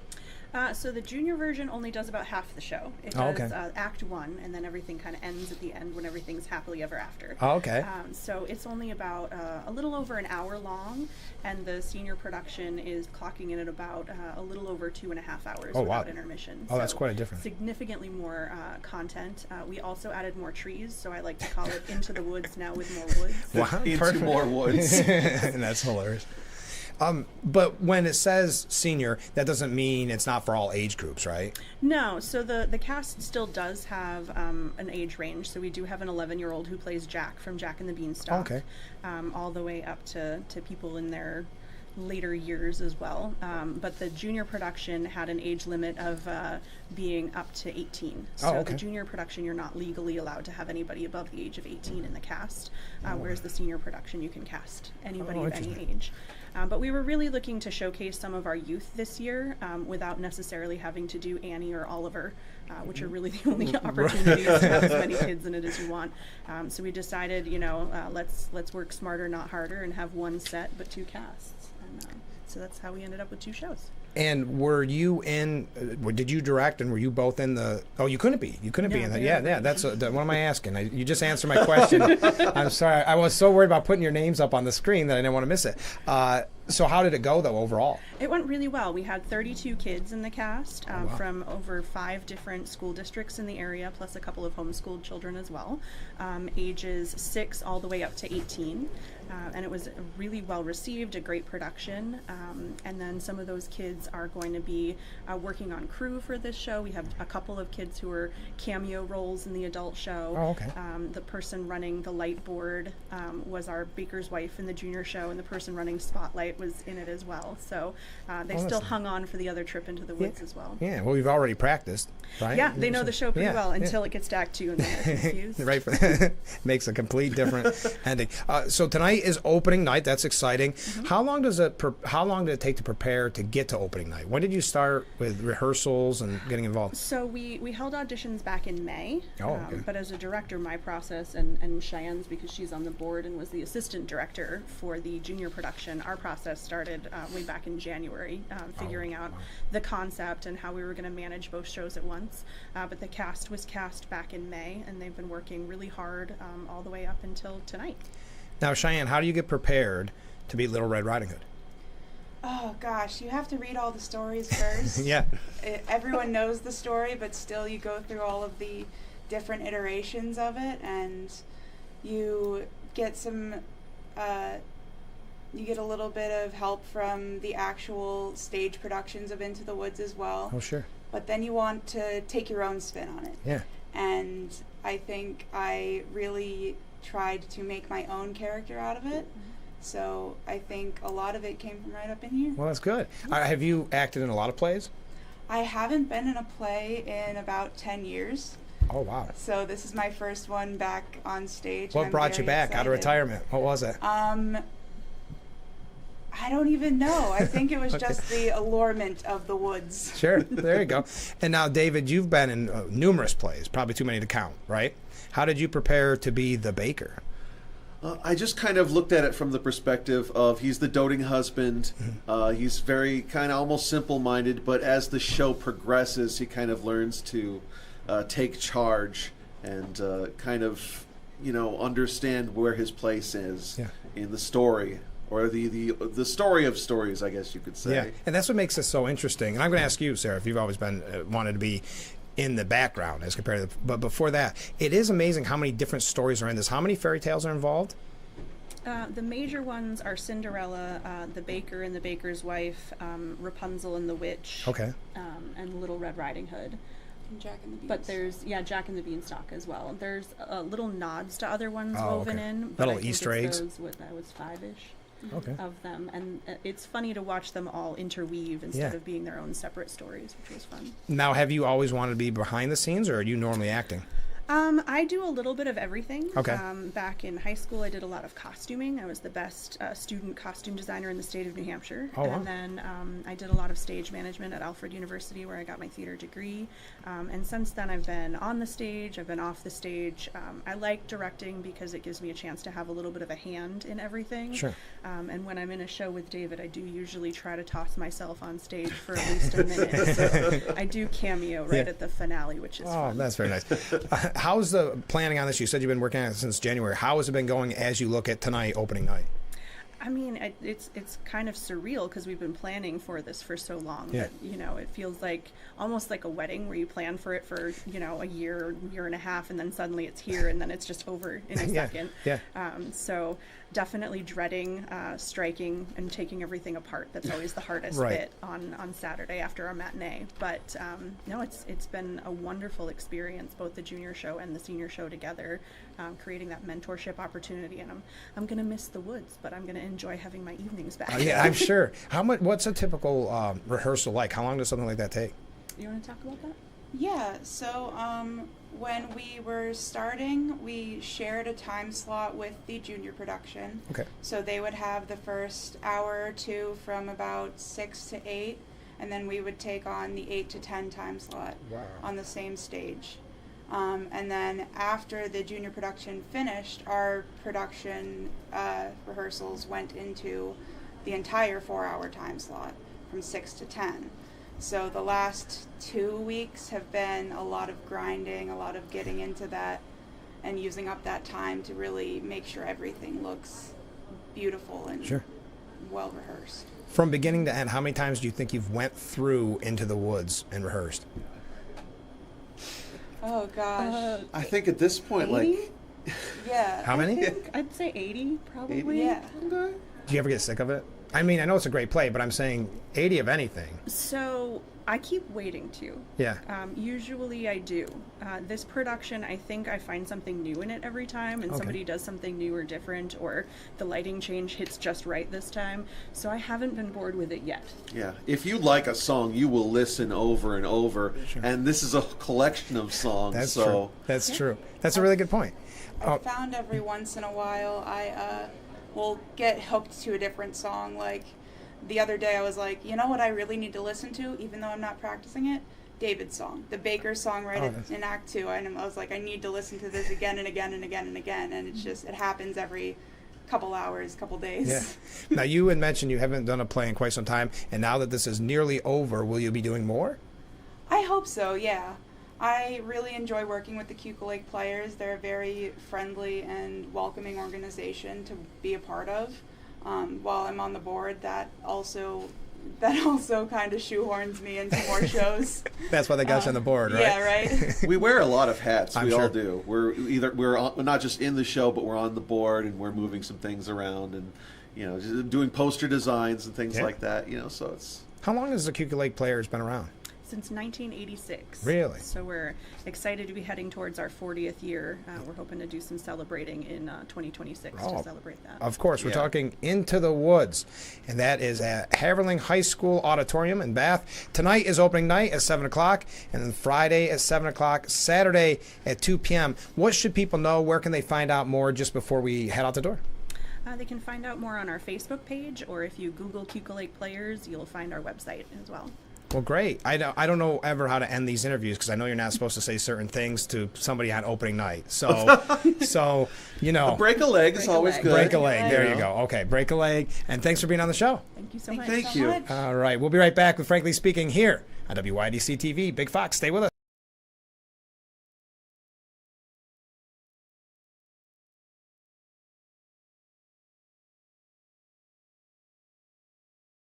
Isn't your wellness important?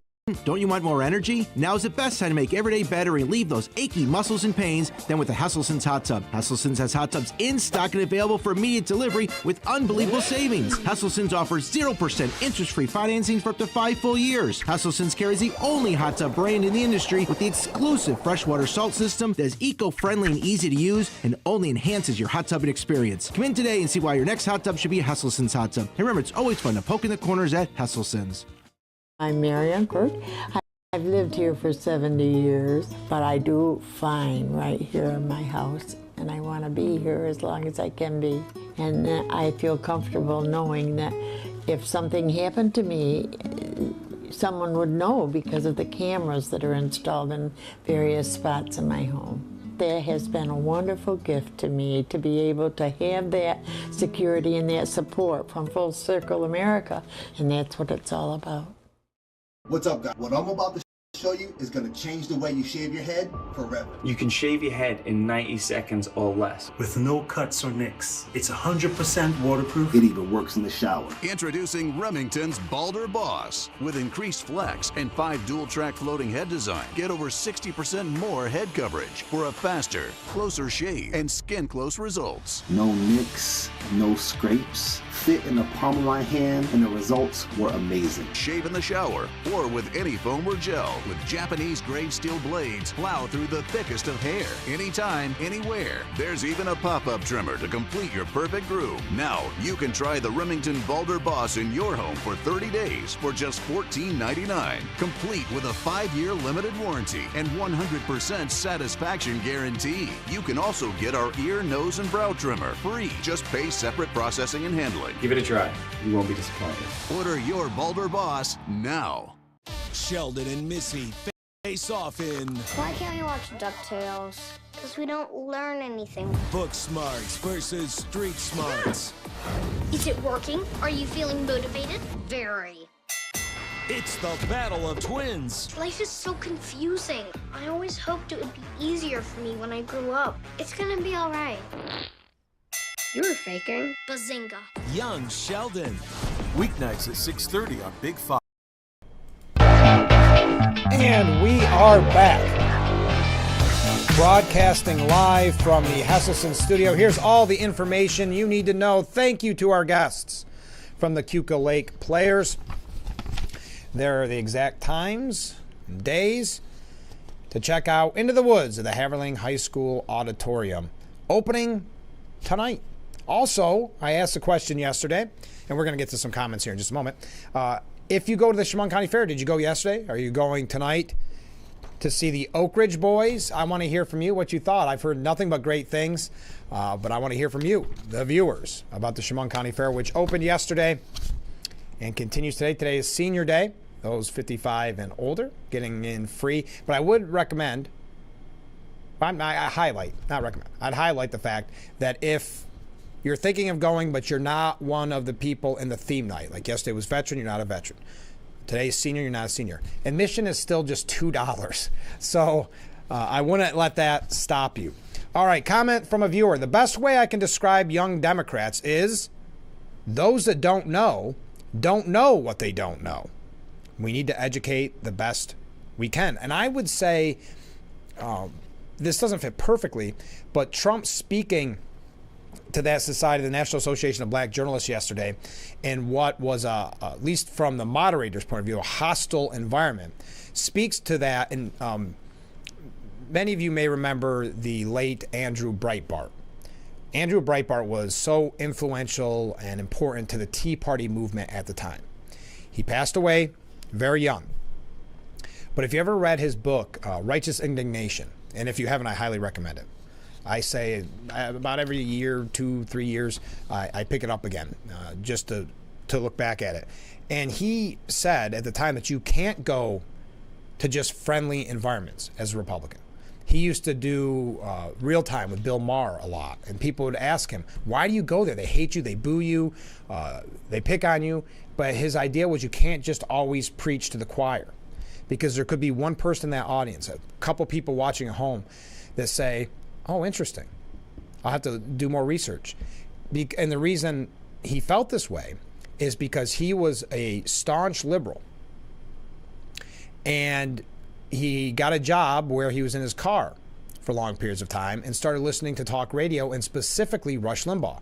And he went in with a hatred towards Rush, not because he'd ever listened to him, but because what people had told him about Rush Limbaugh, which is very often the case when it comes to talk shows.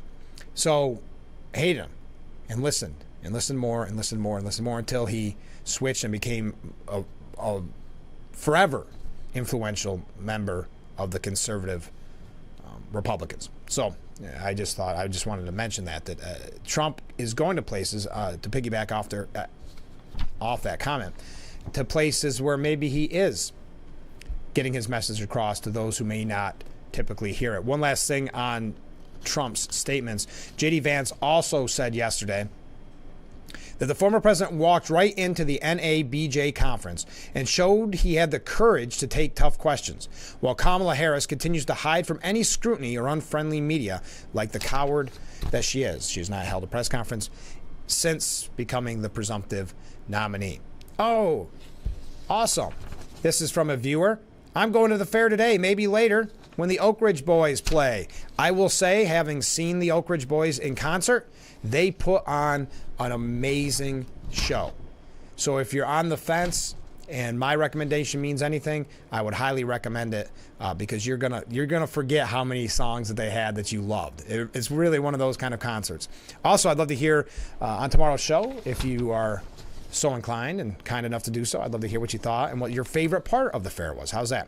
Okay, let's get back into the political talk, because we have to take a break here pretty soon. Boy, it's getting bad for Vance in media coverage. Vance isn't scared of it. Trump isn't scared of it, as we've seen. J.D. Vance's net negative favorability rating gets even worse. He is the first guy after immediately following a convention, a VP pick, who actually had a net negative favorability rating that is underwater. I mean, it's the worst vice presidential pick of my lifetime, said Enton, Harry Enton from CNN. Good, fair coverage. If we look at the net favorability rating, we did this segment last week, which basically said that he was the first one that had a net negative favorability rating coming out of the party's convention. It has only gotten worse, from negative 6 points to now negative 15 points. Mark my words, this is the worst vice presidential pick probably since 1972, when George McGovern chose Thomas Eagleton as his VP pick. He got replaced. I don't think Vance is going to get replaced, but that's what we're talking about. In no planet did I ever think we'd be talking about VP this late into the cycle after he was picked like 10 days ago. That's when another CNN spokesperson, Bakari Sellers, responded by saying, I think that J.D. Vance is kind of the Sarah Palin of Dan Quayle's. There you go. The unbiased, fair-minded journalists at CNN. Now, Carrie Lake, Republican Senate candidate, talked about this, the false narratives. Fresh off of her primary win, she says it's going to be dicey because the mainstream media is in a full-on panic. The false narratives. We get a great guy like J.D. Vance who served this country honorably. He built himself up from nothing. He came from very difficult circumstances, and immediately these guys back here on the riser try to tear him down, meaning the media. Some are suggesting, and I don't buy into this, but I bring you all the coverage that we can possibly fit within 2 hours. Sources are saying that it is Kellyanne Conway that is bad-mouthing J.D. Vance behind the scenes. Can Kellyanne Conway catch a break? The way her, I think, ex-husband now, George Conway, treated her, talking bad about her boss, Trump, and continuing to do so, it was really heartbreaking to watch how pathetic that guy could be, to disrespect and embarrass his then wife. But according to these anonymous sources, 20 Trump campaign staffers, allies, confidants, and advisors were quick to shoot down any notion that Trump was turning his back on Vance or was displeased. Conway denied the allegation that she's behind some of this chatter, calling the dozen anonymous accusers, because there's a dozen accusing her of this, gossip girls and ankle biters. Now CNN is saying, again, Harry Enton, who we had just mentioned, said that the election turnout is now going to be historic. That all of a sudden so many people are energized because of Kamala Harris. Not the energy, or energized, I guess, when she originally ran for president herself and having to drop out before Iowa. Not the energy to keep Biden in because no one wanted Harris to be the pick. But now I guess it's going to be the most historic turnout in election history. Joe Rogan, we're going through a lot of things. And as I say, we give you all sides here.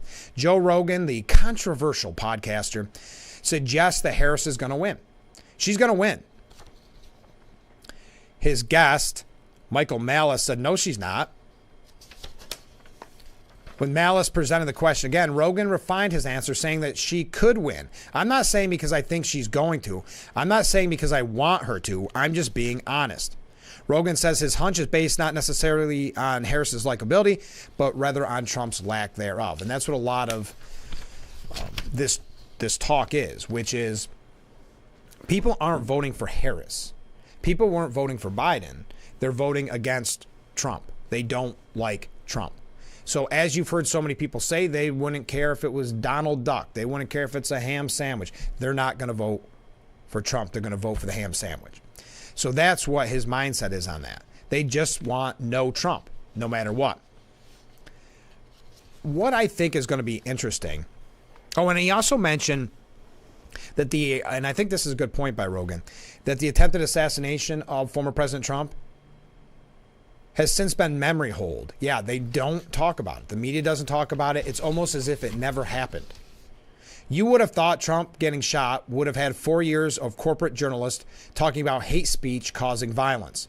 Then to be like, let's take a step back, and then went for what, a week? Harris is the least popular vice president of all time. And then in a moment in time, all of a sudden she's our solution. She's our hero. Try Googling a negative story on her. You won't find one.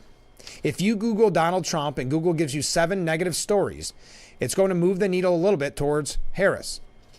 Talking about tipping the scales with the tech companies, which we all know is crystal clear. They did it before. Social media as well. Going back to the Hunter laptop story. So, yes, it's as if the assassination attempt never happened. And the Harris, who was a horrible vice president, no one wanted her, now the best thing that could ever happen to this country. It's amazing what a turnaround. And the talks of the momentum changing and how much momentum she has is remarkable as well. Now there is, where is it? Here we go.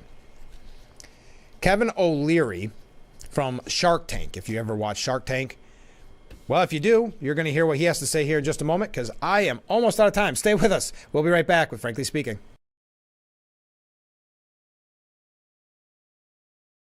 Our water's better tasting, it's better for the planet. That's great, sir. Can I take your order? Oh, number 3. At Culligan, we get that most people don't think about water like we do, and that's okay. You see, when we install our drinking water and softening systems, we're thinking about filtering contaminants and the minerals that make water hard. So you can just think about softer, cleaner, better tasting water. At Culligan, we think about your water, so you don't have to. Call today to schedule your free water test. The worst pizza has been baked in ovens made of stone. But you can't put one of those on the countertop in your home. Introducing Paisano, the authentic pizza oven by Granite Stone. Now make the world's most delicious pizza with real stone right in your own home. You simply set it and let it make golden, crispy, extra cheesy stone-baked pies in under 6 minutes. The secret is the dual-controlled heat zones that quickly heat the real ceramic stone up to 800 degrees so you can stone bake just like the pros. Plus, there's no gas, wood, or charcoal needed. Paisano is electric, plug-in, and portable. You can get your Paisano pizza oven for just 4 easy payments of $39.99. And we're going to drop one payment. You get it all for just 3 easy payments of $39.99. Plus, we'll ship your entire order free. Call 1-800-597-7208 or order online at buypaisano.com. Call now. And we are back with Frankly Speaking, broadcasting live from the Hesselson studio. A couple of comments from viewers before we get to Kevin O'Leary from Shark Tank. Ken says, I did feel bad for Harris Faulkner during the Trump interview at the NABJ. She is a staunch advocate for Trump, and you could clearly see she was uncomfortable being between the other journalists and Trump. I would agree. You did feel bad for her. I felt that as well. Another comment from a different viewer. I joined that viewer in the basket of deplorables, but I think it was irredeemable basket of deplorables. Thank you very much. We'll get to O'Leary and we'll get to other comments as we wrap things up. If you want to get your last minute comments in, do so now because we only have a few minutes left. Kevin O'Leary from Shark Tank said, and this was on Jesse Waters' show, in the next 2 weeks, the happy talk is going to have to stop because someone's going to sit her down and say, let's talk inflation. Let's talk border. Let's talk policy on energy. Let's talk policy on foreign affairs. If she wants to win, she's got to go to the center. But she's got to have some ideas on how to run the country. You might hate Trump, but he still has his track record on policy. You might hate him. I get it. But you've got to do something. I'm not sure how scripted her... Listen, she only has to be completely scripted for 4 months. She only has to avoid scrutiny and questions on her record or what she would do for 4 months. Because the way the media is covering her now, she could sail into this by just being so wonderful and spectacular, and many people on the ground saying, how? Could you tell us what? Doesn't matter. And people go in to vote for her just because she's not Trump and because she's getting all this sweetheart attention. But he also argued that the problems are coming to light, such as the report, and we talked about this in the past, 92% of her staff in the vice presidential office, 92% staff turnover rate. That's an extraordinary number, he said. You're wiping out your entire staff. Obviously a problem there. But this narrative going on with Kamala Harris now is very interesting. The narrative is that she's the best, she's the solution, she's the hero. But 92% of her staff turnover rate. What does that say behind the scenes? And she does, the more you see her speak, the scripted reminds you a lot of Hillary Clinton with the changing of the accent and things like that. Jesse Waters even saying, how could she lead millions of Americans if she can't even lead 50? Now, unfortunately, her staff is probably bigger than 50 people, but O'Leary said it would be important to leave aside the politics and ask, what has Kamala Harris actually done, actually achieved? Because if I was hiring her, and I'm not trying to be partisan, I would ask her, what was the goal? What did you achieve? Because any governor or senator that would put into presidential viability would have a history, a track record of doing stuff. Let's take our last break. Get those comments in as we wrap up this edition of Frankly Speaking. Boy, the time flies. All right, we'll be right back.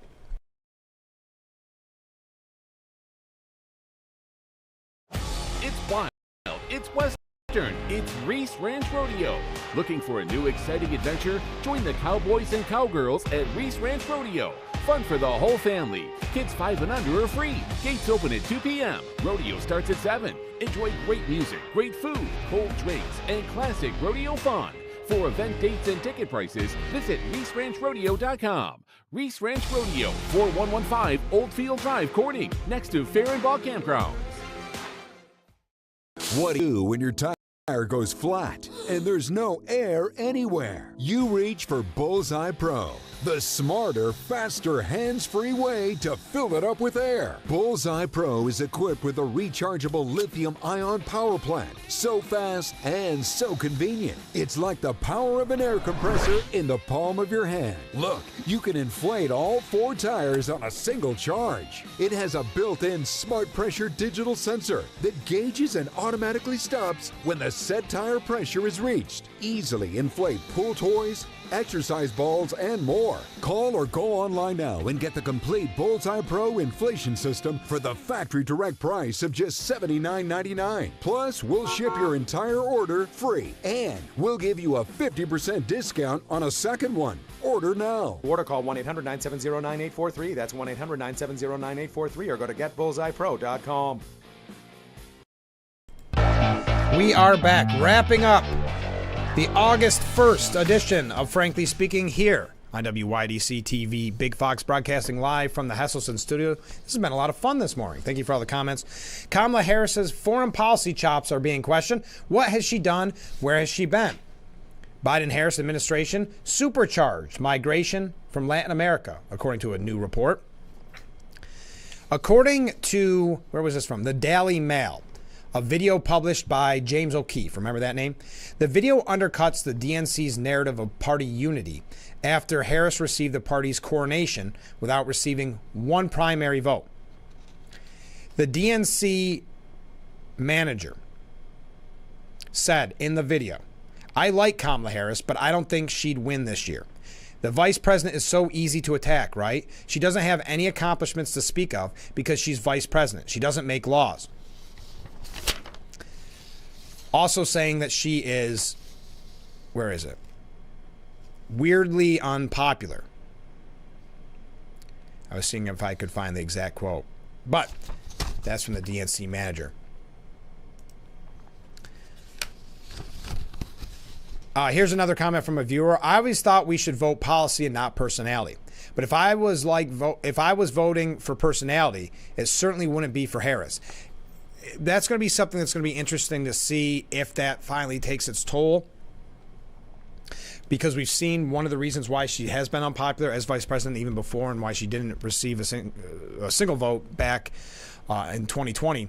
Because she was, and it was documented even by the media, not very, kind of likable. Her staff, obviously, we mentioned quitting.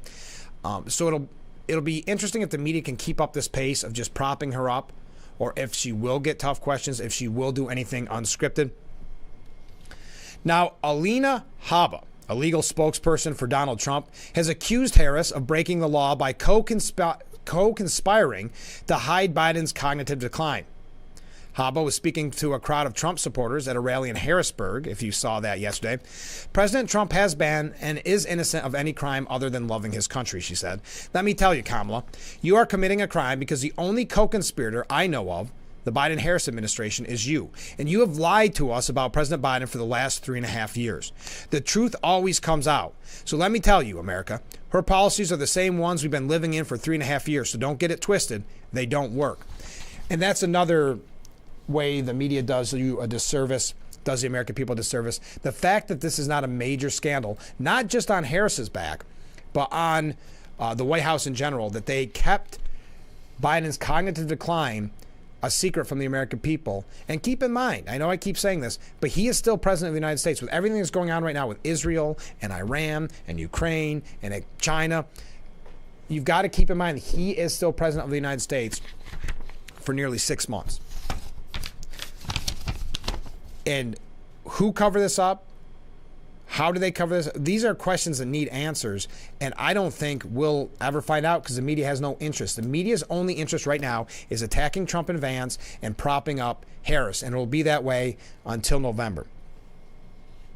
There's an interesting piece by Miranda Devine, and she says, with the assertion of St. Kamala, we are now watching the mean girl rebranding of the Democrat Party, and it has to be the biggest miscalculation in political history. You can find that for yourself. We are out of time for today's edition of Frankly Speaking. Thank you for all the comments. What a fun show we had this morning. Thank you to our guests from Into the Woods. There you go. The Keuka Lake Players. Thanks for being on the show this morning. Join us tomorrow for the Friday morning edition of Frankly Speaking, where we always have a lot of fun like we do every day. So join us every weekday morning starting at 6 a.m. right here on WYDC TV Big Fox. We will see you tomorrow morning, bright and early. I look forward to it already.